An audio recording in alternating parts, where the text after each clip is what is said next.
I want you to have a look up close at the state of this wall, right? It's a normal, dirty wall that you will see every day, and it needs to be washed from top to toe.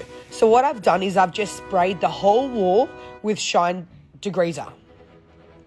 Now, using our wall and floor tool, this is our scrubby pad. So it's got a little bit of agitation on the pad. Now, you can see on my body, it's easy. I don't have to bend, the bucket is in my way, and you are seeing a lot of ass right now. But what I want you to look at is my technique. You don't have to wash a wall with a window washer or clean it by hand, and you're going to see. Now, see the dirt that was coming out of that pad?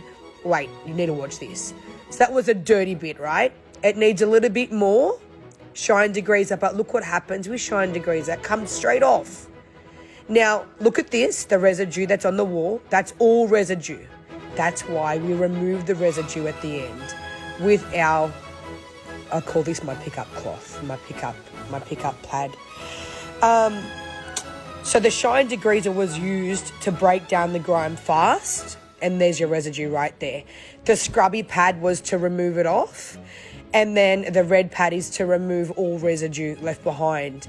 Now, the wall is perfect.